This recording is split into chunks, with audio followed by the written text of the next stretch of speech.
I haven't worn you out yet. You made it. You came back. I'm impressed.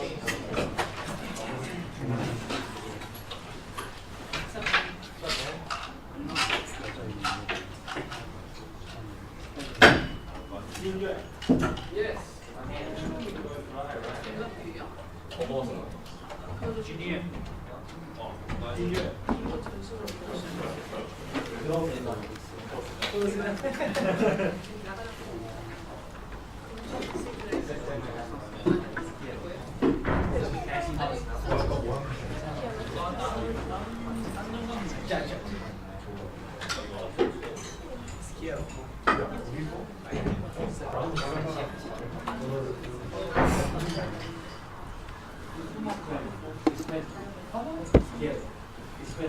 Oh, there's the little red light.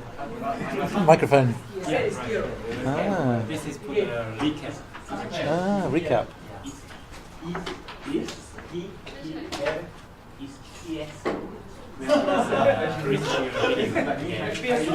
No video, just audio, is it? Yeah, audio and Just audio. Yeah.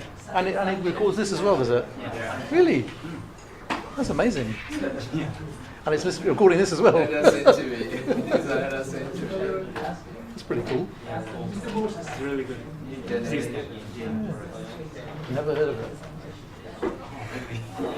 Yeah. Evolution. Recap. So I understand you don't actually have to come to any lectures, you can just look at recap. Yeah. Show it up at the attendance officer for them to. Oh really? You have to show up as well. That's a shame. Maybe just one person with all the cards. Take it in turns. Yeah. Okay. Well, thanks for coming back. I think we lost a few people. Yeah, we are. Yeah. And thanks for rearranging the furniture. So we, I think there's not that much left actually. So sorry we didn't manage to finish it before lunch, but it would have been a bit tough on that. So this bit's about pumps and compressors. So if you want to, typically I'd say most pumps and compressors are onshore, and they're for transporting products over long distances. I would say, generally speaking, in terms of how they're used. So it's for adding, we talked about reservoirs and they have pressure. They create a motive force for oil and gas, to shift it towards our processing facilities. This is where you don't have enough of that force. If you want to transport oil and gas, from onto a tanker or over a long distance. And some pipelines have 10 pumping stations, or not more. If you're transporting pipelines that go across whole massive nations, going for thousands of kilometres, so you have pumping stations or compressor stations for transport. So it's part of your transportation system, basically. So in terms of applications, imparting energy to fluid, obviously pumps for liquid, compressors for gas, logical. There are some multi-phase pumps as well. They do kind of exist. And generally speaking, these are relatively new technology, I would say. They do work. They're low, expensive. Not that common either. Mostly used in offshore applications, where you've got for onshore, you can separate and transport two phases separately. But obviously, if you're offshore, it's hard to do that. It's particularly subsea. So there are actually subsea multi-phase pumps do exist. So pumps applications, exporting oil, injecting water, transferring fluid and boosting, filling up a tanker, putting your water pressure up to 4,000 psi to inject it downhole to actually produce to enhance the recovery from an oil field. And in terms of types of pumps, centrifugal. Centrifugal is like a series of vanes. So the oil, a bit like the hydrocyclone, it's using centrifugal force. It's thrown to the outside to inject the product in the middle. You've got an impeller that's spinning. It throws it to the outside, and then you get a ring of high pressure on the outside, which comes out basically. So that's a centrifugal pump. Rotary. and then obviously reciprocating, which is a piston, basically. These are typically used for high pressure, low volume applications, like a mud pump, for example. Very high pressure, relatively low volume, where centrifugal compression would be very high volume, less pressure, basically. So that's a typical centrifugal pump with an impeller. So basically the product comes in here, it's thrown to the outside, and then comes out the outside. Very simple. Very, very simple. Simple system. With an electric motor or something else, some driving force connected to it.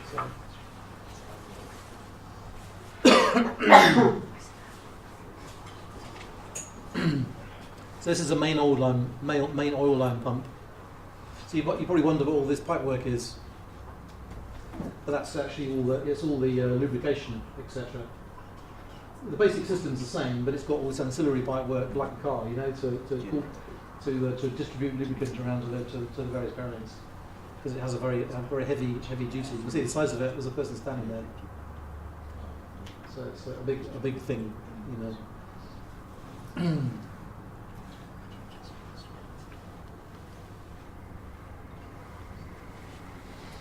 So pump operation, simple. If you have them in parallel, you have them next to each other. So splitting connectors together, bring back together again. Then you get twice the flow for the same head. Basically, you're doubling the flow. But if you put them in series, one after the other, you're getting double the head for the same flow. So you can stepping up the pressure. Basically, it's a simple formula. Often you'll see a number of pipelines in parallel. I mean, some of the big pumping stations I've seen in Kazakhstan, for example, you might have four operating for normal duty, and two on standby. So 2 on standby or for maintenance purposes, basically. So you might have six pumps all in a row, but only four ever operating at one time. Basically, that's a typical type of situation, basically.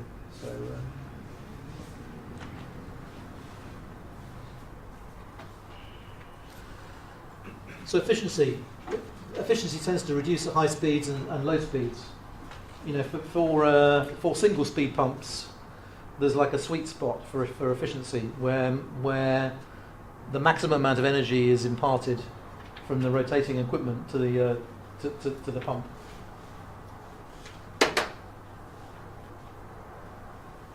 This next positive suction head is a characteristic of the pump, basically. And it's there's two things. There's available and required. So the net positive suction head available must be greater than the next positive suction head required. Otherwise, you get this thing called cavitation. So I'll leave you aware of that. But if you produce, effectively, you put a vacuum on a fluid, you get little cavities forming in the fluid. And it's because you've gone below the vapor pressure. So water, you get steam effectively forming in little bubbles, or oil, you get gas coming out. And when you reduce the pressure, they slam shut again, basically. So you get a lot of vibration being caused, basically, and that causes can cause erosion on your impeller, basically. So you must avoid a cavitation inside pumps, basically. So whatever the net positive suction head on the pump is, the inlet to the pump, you've got to make sure you're providing your product at a pressure that's greater than that. Basically, if it's less than that, then you're going to get this potential issue of cavitation, because it's trying to pull a vacuum on the suction of the pump, basically. So that's a property of the pump. It's effectively the minimum inlet pressure. So pump drivers.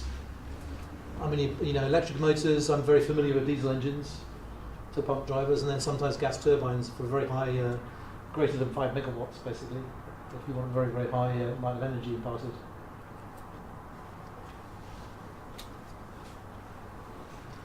So there's the pump curve, the head, and then capacity.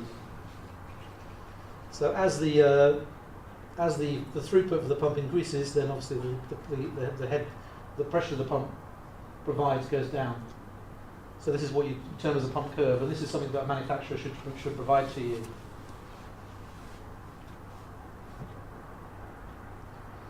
Very, very, very simple. And there'll be a point of maximum efficiency somewhere in here, for example, there typically. So that's like the most efficient running of the pump. You can also superimpose on this the system curve, because if you consider a pump connected to a pipeline, the more flow rate you push down that pipeline, the more pressure required to push it down. Therefore, the pressure on the inlet of that pipeline go up. So that will allow you to draw that curve. So the more pressure you put into the pipeline, the higher the flow rate.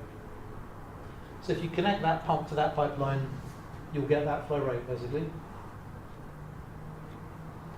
Because it's where it's balancing the system pressure drop against the pump pressure drop. Where they overlap would determine the flow rate. So if you now introduce a device between the pump and the valve which will drop pressure, like a control valve for example, you can see you can use this to control flow rate.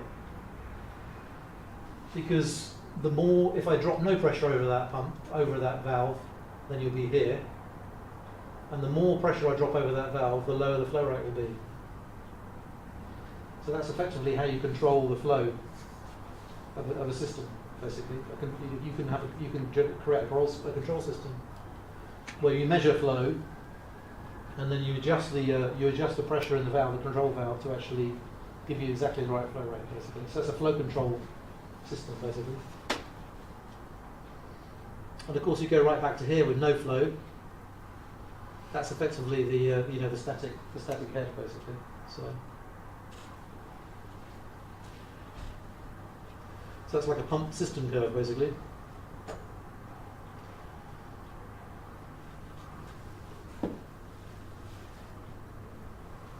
So that's for a fixed speed pump, but actually you'll find that a lot of pumps actually have drivers on them that allow them to be to operate at different speeds. So if you consider if you have a multi-speed pump, then you end up with all these there's a whole family of curves basically. So that gives you a lot of flexibility. So there's no one point of a maximum efficiency. There's a number of points of maximum efficiency, and that's done by an electrical control system basically. So so you've got multiple curves. So that's increasing pump speed basically. The curve gets further away. So you can work at any combination of capacity and head within this envelope. So you can, it allows a lot more efficiency. So I did a project in Kazakhstan once where we reviewed existing pumps, and the throughput of their line had dramatically decreased to a point where all their pumps were operating very inefficiently. So we actually worked out by changing the drivers to allow variable speed, the capital investment would actually be recovered by the extra efficiency over a few years. And for some of the pumping stations it worked out, some it didn't. But some of them you could demonstrate that by upgrading to a variable speed drive, they could actually recover that investment by the increase in efficiency. So, which is quite interesting. So that's pumps. So compressors. These are typically used for gas transmission, gas injection into a reservoir, for example, or producing a high pressure for gas lift. And in terms of types, centrifugal, same as the oil, very common, most common, good operating range, relatively compact, pretty simple as well, to be honest, easy to maintain. Reciprocating again. You don't think of reciprocating for gas, but for sure, yeah, you do get them. I can remember seeing one in Argentina. A gas export for a field in Argentina was a reciprocating pump. So, and a screw pump as well.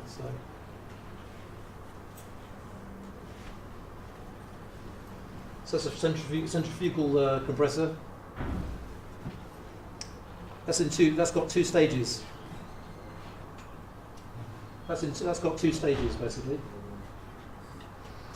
So you've got two sets of these are effectively. That's effectively one pump, and that's effectively another pump, and these are all different pumps but in parallel. So you do this to get the throughput, and then you do that to that one. You do that to get the throughput. So you see there's 1, 2, 3, 4, 5 here, and 1, 2, 3, 4 there. Basically. Some of the you'll find there's a limitation on for compressors on the compression ratio. It's normally expressed as a factor like 3. So a factor of 3 would mean you're going, if it goes in as 1, it will come out as 3. Or goes in as 3, it'll come out as 9. Now that's 3 is quite high. So if you want to get from, if you have quite a low pressure gas coming out of your low pressure separator, for example, say for example that was 10 bar, and you wanted to get that up to 100 bar. So you'd have 10 to 30, 30 to 90. So you'd need 2, a minimum, you'd need at least 2. But if you think about, if it was 1 bar, so if you're thinking of taking 1 bar and you want to get up to 100 or 200 bar, then 1 to 3, 3 to 9. Yeah, so you need. This is where you end up with lots of compressors basically, because the max you can do is about 3, and the limitation is the metallurgy, because you end up with an gas exit temperature of about 150 degrees centigrade for the energy you put into it. So you end up getting metallurgical issues, and in fact, if you have multi-stage compressors, you have to, the exit to one will be 150. You have to cool it right down to ambient or a lower temperature, 20 degrees, into the next one, goes back up to 150 again, cool it back down again. So it's intercooler. You need these intercoolers. So you can't have one pump that goes up factor of 10, because you'd end up with a few hundred degrees centigrade basically. It's not practical. So it would be hugely inefficient, difficult to make.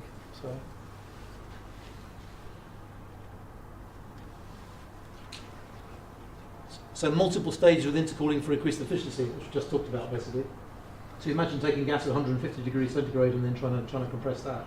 So yeah. So hence the intercoolers. Discharge temperature limited to 150 degrees as a metallurgical consideration. Drivers, gas turbines, electric motors, typically. So centrifugal compressors, there's this, again you've got the same thing, you've got a family of curves. Head, inlet on the volumetric flow rate.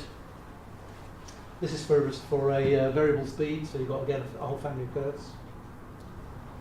Now there's two, at low flows it becomes very inefficient, and at high flows it becomes very inefficient. So at low flow rates you get a thing called surge, which is almost like starting to get flow reversal basically. So effectively the flow is going back, trying to go back the other way effectively, so it's very, very inefficient. So they call that surge. So you have a surge line.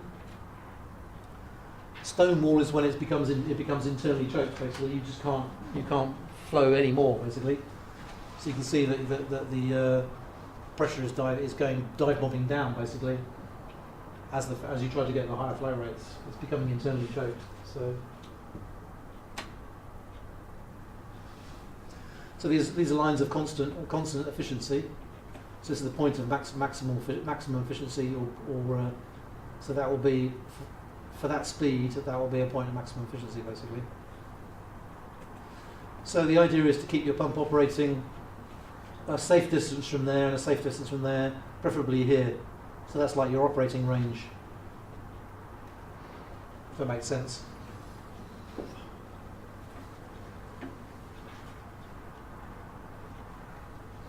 So operating within the stable envelope, avoiding surge, avoiding stonewall, variable speed drivers are best because they give that flexibility.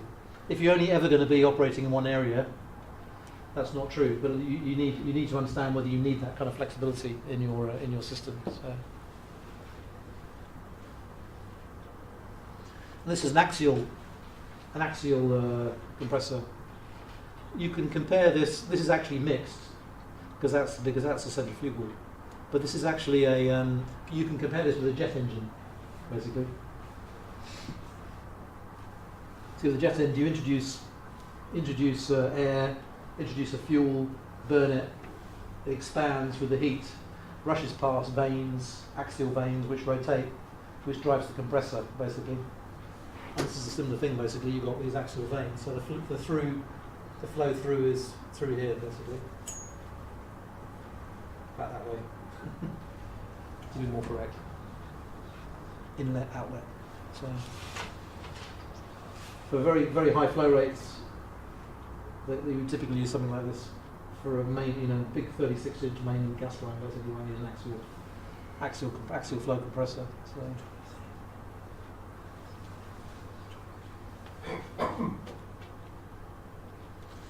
So these are all these are sort of bits of kits you stick on a platform or stick on the shore to provide to allow you to transport your fluid.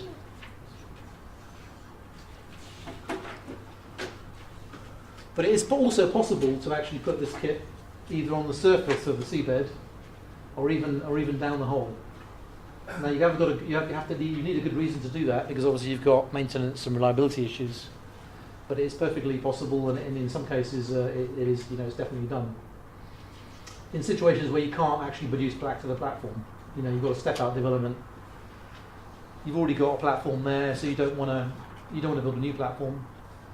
There isn't enough pressure at the seabed to get it back to the platform, so you might consider a seabed mounted pump. Or sometimes there isn't even enough pressure to get it out of the reservoir. It won't even produce on its own, so there you might consider a downhole pump. So that's what this little section's about. So in terms of downhole, there's two distinct techniques. Okay, one is a pump, and this is an electrical submersible pump, ESP, rather than extrasensory perception, or a hydraulic submersible pump. So an electrical submersible pump, you have a high voltage cable that runs down the annulus to one or two pumps, and that literally boosts the flow. And hopefully you put the pump in far enough down where you've got single phase, so it takes that oil basically, and then with electrical power boost it up. So there's a few fields in the North Sea that use this. I know there's fields offshore China that use this technique. Obviously the disadvantage is you need an electrical system subsea, basically high voltage, like 4 kVA, 4 kilovolts, with connection systems, subsea connectors. You need transformers, you need a big power line coming up to the surface, but infinitely doable, off-the-shelf equipment. Potentially reliability issues. Particularly these electrical downhole pumps can be tubing retrievable. In other words, you'd have to take the whole production tubing out to retrieve them, or they could be wireline retrievable, like a device that goes down inside. So quite amazing bits of equipment, really. So, and obviously they design them to be as absolutely reliable as possible. So that's an electrical submersible pump. And then there's hydraulic submersible pump. Here you provide water, you pressurize water, transmit the water to the wellhead, down the tubing to the hydraulic submersible pump, and then you have a wheel which is driven by the water pressure, an impeller, and then you have a pump basically, then drives the fluid. The problem with a hydraulic submersible pump is obviously all the water that goes down has to come back up. So obviously you've got the extra pressure drop required by the extra flow rate coming out of the well tubing by the water you're introducing. So there's like a natural inefficiency with a hydraulic submersible pump. Because you put the water down, it's got to come back up. You're actually increasing the pressure required to lift the product because you're making more products, because you're sending water down the hole. And this is, we already talked about, if you have multi-phase, so these don't necessarily imply multi-phase. These could be installed in a situation where it's only single phase. This is more about providing extra pressure to the fluid. Whereas if you've got multi-phase downhole, you could go for dowels, which is basically downhole separation. Where actually downhole, you separate into two fluids, so you can produce more efficiently up from the well. So that's downhole, and then on the seabed, multi-phase pumps. Actually take it straight out of the well, pump it as a multi-phase fluid back to your platform. Or you can separate on the seabed into oil and gas, and then drive them separately, basically. So these are all techniques for adding pressure in a situation where you don't have enough pressure to get from the reservoir to wherever you're trying to produce it. So, and these are applicable for onshore to a certain extent as well. I don't think seabed has really applicability for onshore, but this certainly does. These can certainly be used for an onshore applications. So these are electrical submersible pumps.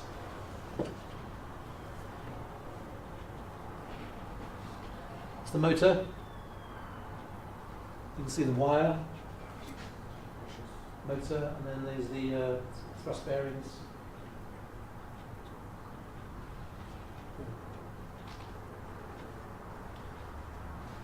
And this one is installed in the tubing. So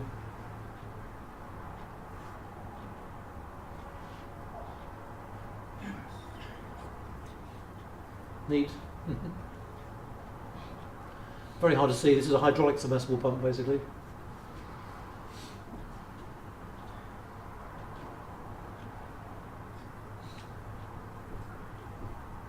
I need to get some better drawings of these.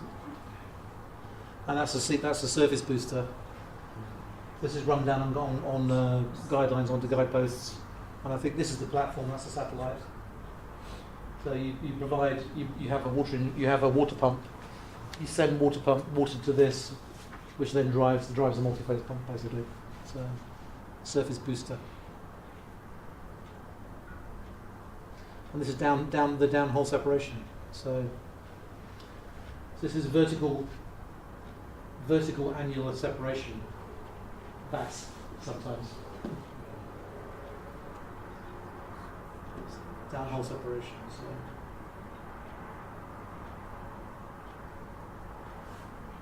So you're basically separating it downhole, and then the two separate fluids coming up from the downhole. So not commonly used, to be honest. Yeah.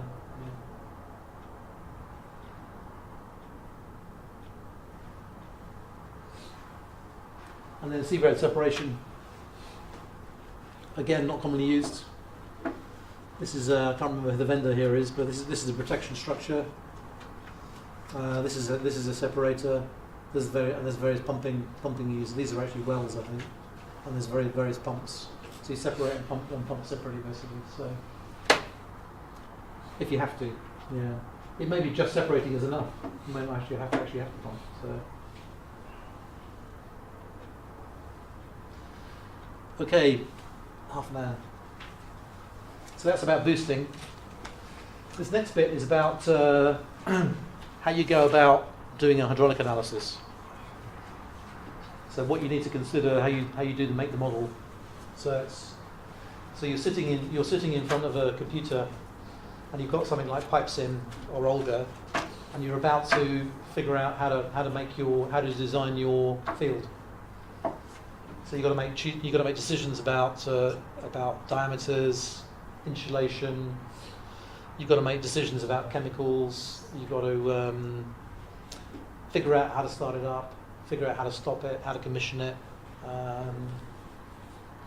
So you need to go through an analysis process, and there's various phases and considerations. There's various bits of data you need about downhole, about the piping that's going to be used. So it's quite an involved process, collecting together a lot of things, making decisions, and these are critical decisions about that will affect the whole operability of your field. So why do we do it? Well, certainly selecting a diameter is a key thing for a pipeline. It's kind of fundamental, the diameter. To prove the capacity, we know we've got a diameter. How much can we put through it? Determine the amount of insulation that we need, and that's going to be driven by the waxes, by wax, hydrates, dehydration requirements. Because if a product's hot, if you need it hot to separate effectively, sometimes it's economic to actually provide insulation to maintain the temperature, even there's no wax or hydrates, just because it stops you having heated up the other end. So if you can arriving at a certain temperature will help you and reduce topsides weight because you don't need heaters. So you might want to add insulation just for that reason alone. So, and also emulsions. We know emulsions are sensitive to temperature. Maintaining temperature could limit the effect of the emulsions. Also, some things that you do in the design require a temperature profile. For example, upheaval buckling, design of anodes, design of coatings, considering expansion. You need to accommodate expansion at each end of the pipeline. These all require temperature profile, an understanding of the temperature profile. And that temperature profile comes from the hydraulic analysis. So it's your responsibility to provide that to the designer, basically, the temperature profile. So there you go, temperature profile. Determine processing requirements at the exit of your pipeline, at the inlet. You've got about drying, removing water, heating it up, separating it into its various components, injecting chemicals, vessel sizing. These are all outputs from your analysis. Determining pigging requirements. Is my pipeline efficient enough without running operational pigging? Do I need to run spheres every now and again to remove liquids to increase efficiency? What happens when I run an intelligent pig? How much liquid comes out? Can I accommodate it? Do I get sediment dropping out? Do I need to run pigs to do that? Do I need to distribute inhibitor within the line? Do I need pigs to do that? Do I need to run an inhibitor between pigs occasionally to prevent corrosion? So again, pigging may be an outcome of this type of analysis. Operating restraints. How do I start it up? It's actually possible to design a pipeline which will operate steady state, but it's very, very difficult to start it up. Because if you have a waxy crude, for example, steady state might be fine. You've got 100 in, 30 out. The wax appearance temperatures is 15 or 20. But how do you actually get to that point? When you first put that product into that pipeline, it's going to be ambient. It might be at 4 degrees. How do you actually start it up? How do you make that pipeline work? Do you heat it up first and then put the product in? Do you use chemicals to prevent wax formation while it's heating up? You've got to consider these things. So, shutdown again, procedures. Again, it's all very well, steady state, temperature's fine. What happens when you shut down? Temperature goes right down. Wax forms. How do you get it out? Run a pig. Maybe it'll remelt when you start up. Is the remelt temperature high enough to remelt it after it's shut down? Will it form a gel? Do I need an extra force to get it out? All sorts of things. Do I need to have electrical heating to enable me to remelt the wax to ever start production again?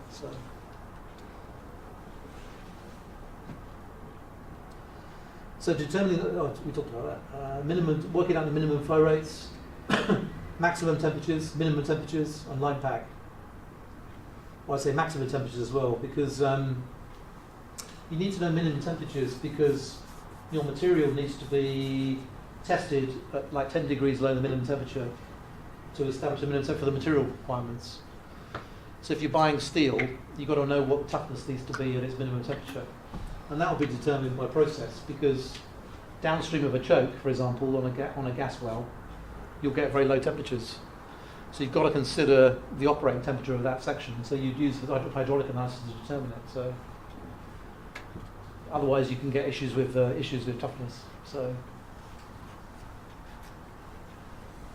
there's another term called line pack as well. If you've got a long gas pipeline, it's possible to put more in than you take out.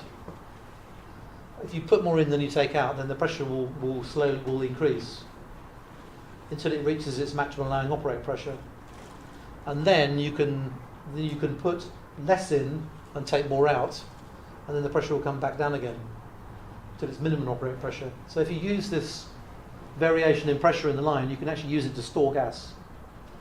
So you can use this to smooth out. You can use this to smooth out the difference between supply and demand. you can use it to smooth out the differences between supply and demand by using your pipeline as a store, effectively. They call that line pack. So line pack is not an accidental thing. It's something that you may intentionally build into your system to give you that flexibility. So that obviously the larger the diameter, the larger the volume, then the more line pack you have. So that means that your diameter of your line is not dictated by a pressure drop, but dictated by transient conditions. In other words, the volume of line you need to store the gas to give you that flexibility between demand and supply. So, thank you for that. The word completely escaped me. So there's a lot of things here. A lot of things here. And really, it's kind of it's really like the centre of the thinking about how the plant is going to be operated. If that makes sense. Because you know if you can't think about these things after you built it. You've got to be sure about all these things, when you are building it. And even just a gas pipeline A to B, you've got issues with line pack. Is that something you need or you don't? Is that a requirement?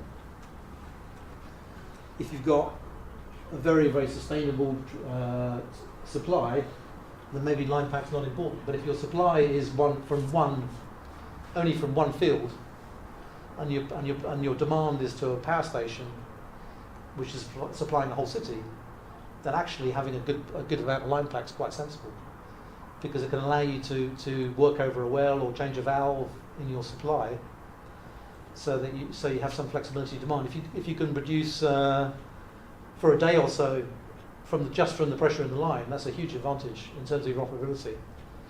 So it's an very important decision.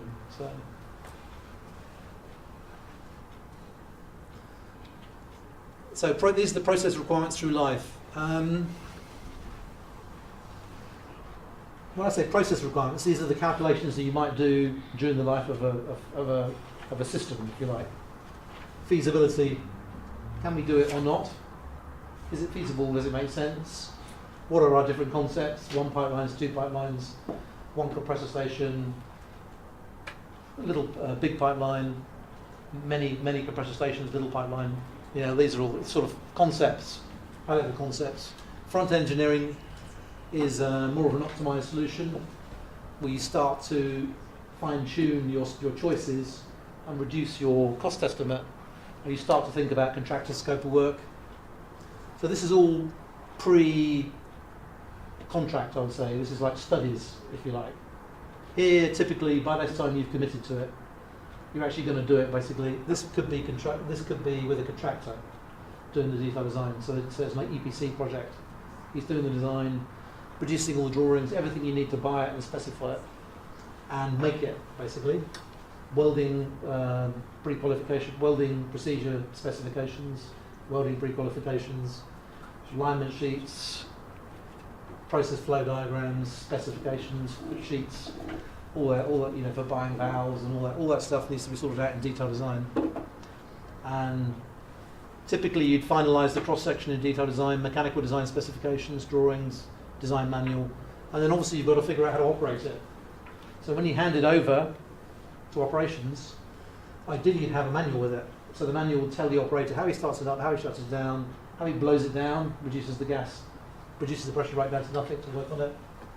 Turn down operating manuals, everything he needs to know how to operate it, that doesn't extend it beyond its design criteria. Doesn't go below the minimum temperature, doesn't go above the maximum temperature, doesn't exceed the pressure. So that's like the operator's manual, effectively. And then during operations, things change.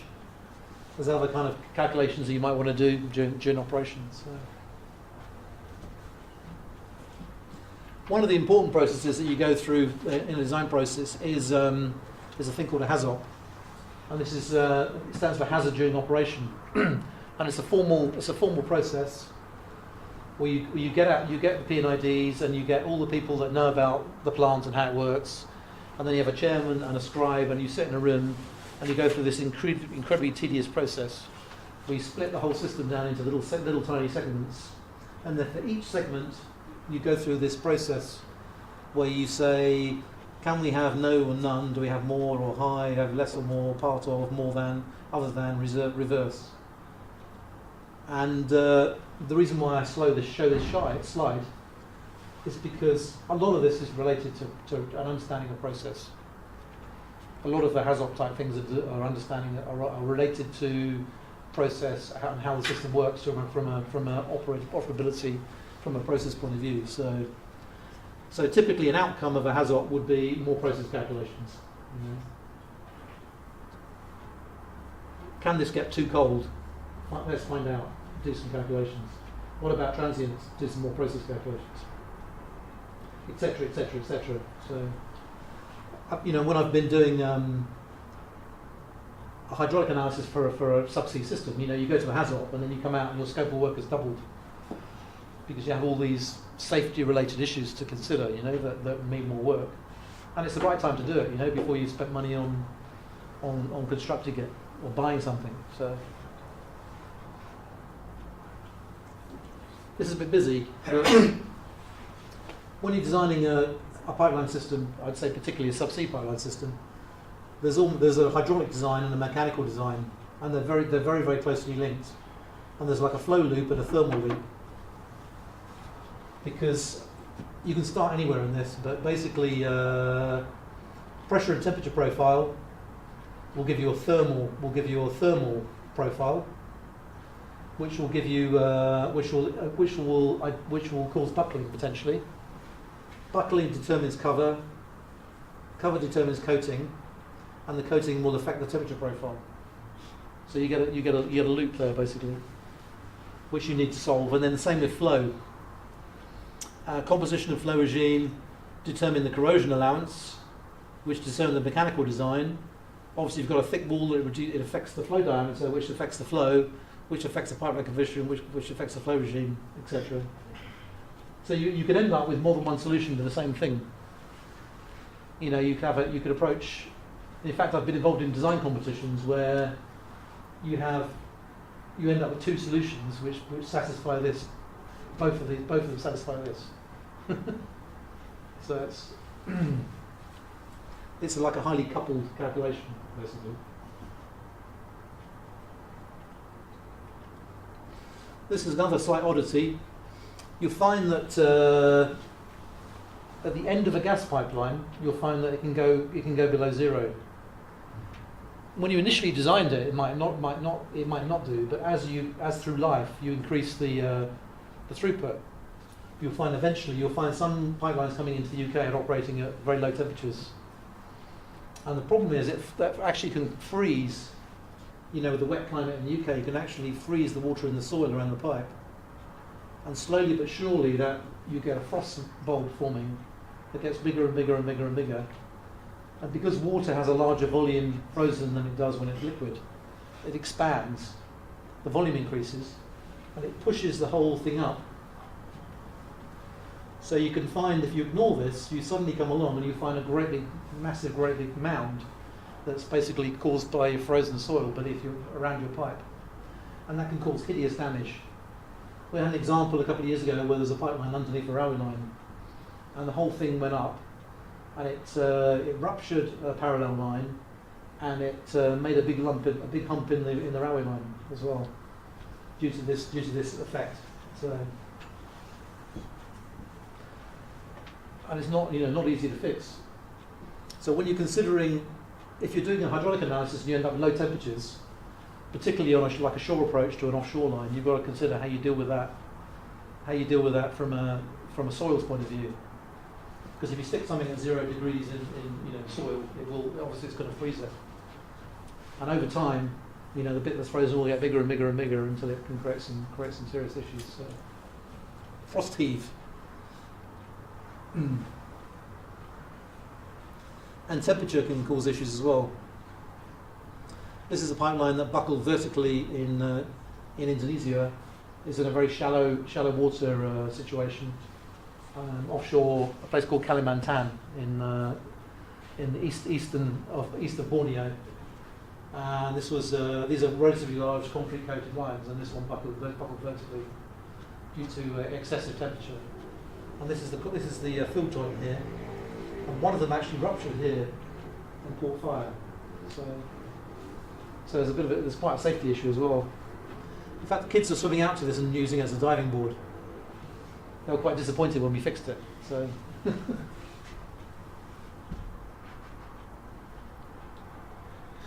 And this is a pipeline that's buckled laterally when we've taken the soil off because it's got compressive loads in it.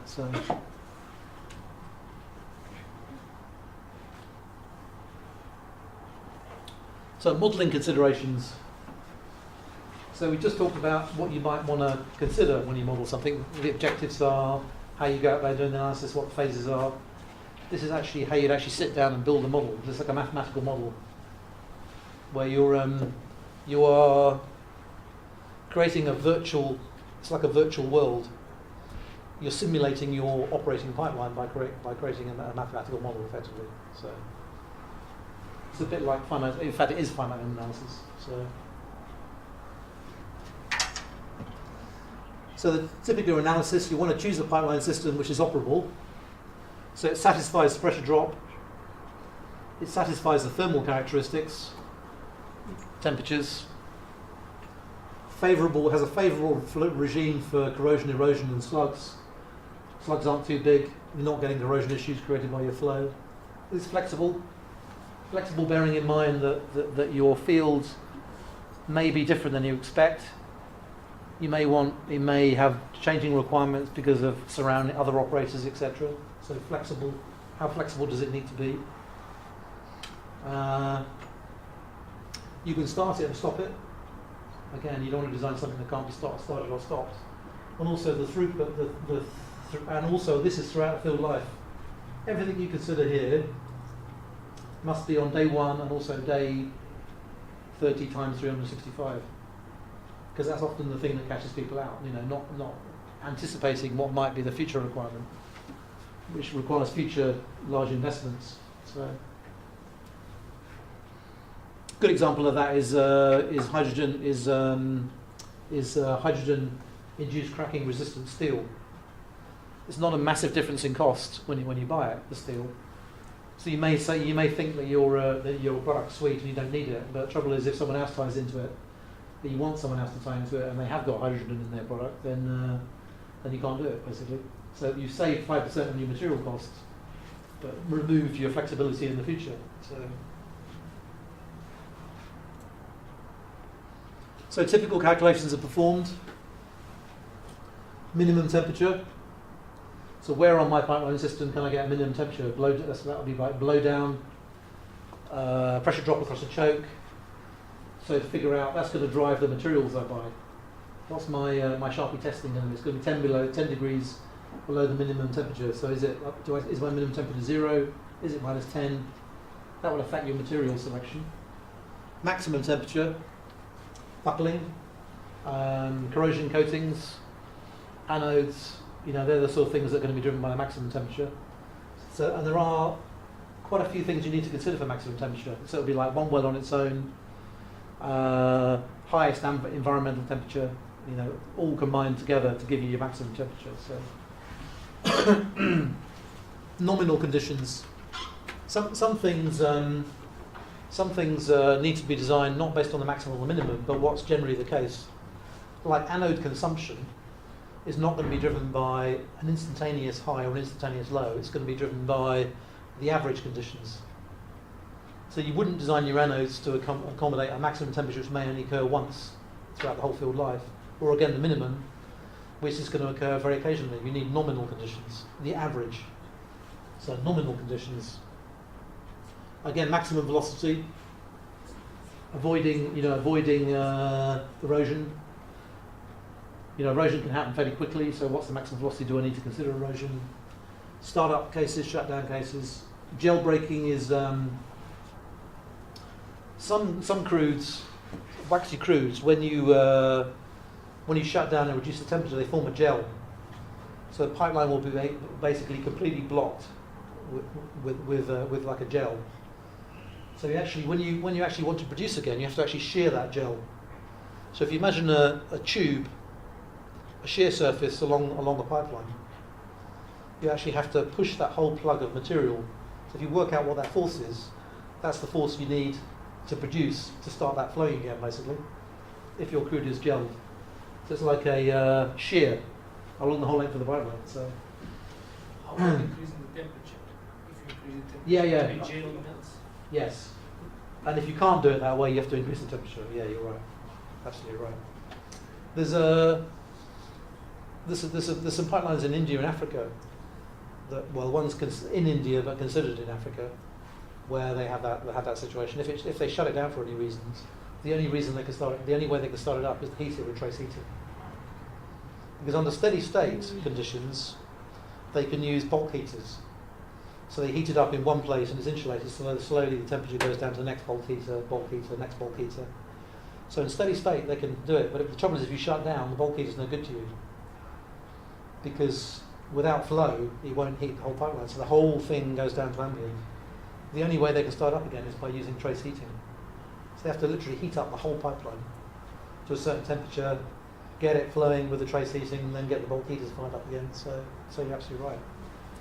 Absolutely right. So that may not be possible. That may not be possible. So blowdown. Blowdown is not as straightforward as it might first seem, because think about blowdown. You've got a dual Thomson cooling effect. So as the pressure of the pipeline goes down, it gets cold. If your pipeline is massively insulated, like a pipe and pipe, for example, you will find the only place it can take heat from is from the environment. And also the heat can only flow into it very slowly because of the insulation. So you'll find if you blow down a very heavily insulated pipe, it's very easy to get your pipeline down to like -30. So if it's designed for -10. So you have to design your blowdown so it doesn't exceed the temperatures, which means like using an orifice plate and you might find it'll actually take you days. The only way you can blow down your pipeline without exceeding your minimum temperature might take a week. So if you've got an emergency and you need to blow your line down, that's something you need to consider. There's lots of insulation. It could take you a long time. Or you choose a material which has got a lower design temperature, which again has got commercial implications. Limiting your manufacturer, you've got to do more testing, welding, to do testing at these low temperatures. So be more sensitive to notches and defects in welds and things. So. Transients would include startup, shutdown, slugs, overpressure situations like surging, slugging, volumes, dealing with the volumes, turn down cases, you want to reduce the production. Outflow is how much liquid comes out of a line when you have an emergency type situation, so outflow. So you've got a section of line and you get a full bore rupture. How much liquid comes out before we can shut it down, basically. So again, as a result of these kind of calculations. So there's a lot, big long list. Not all of them are applicable for anyone. I think it's unlikely you do every single one for one case, but I've certainly been in situations where I've done most of them for a field. So the flow hydraulic part, multi-phase flow process part of a pipeline design, in some cases can be the biggest bit in terms of man hours.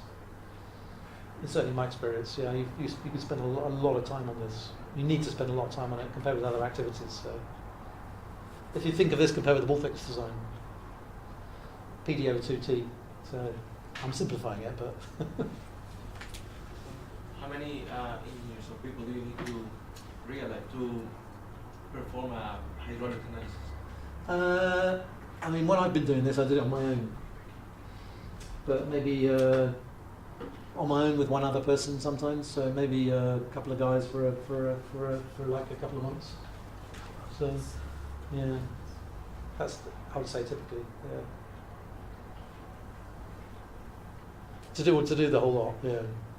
Once you get more up the learning curve, you could probably nail it in a few weeks. But it's certainly quite a detailed exercise, and you need quite a lot of information as well. Don't forget. So, and it's a bit iterative. You're going to keep going back to it. When someone changes something. So the loop I showed you with the two things. It means it's one of these things that's never finished. Typically, if you think about the detailed design process, it's 26 weeks or 16 weeks. I think in my experience, you start doing this at the start, and you're still doing it at the end because they're changing things. Yeah. You keep having to go back to it, and then the final version is. So yeah, it's probably one of the most expensive activities that you do on a pipeline designer.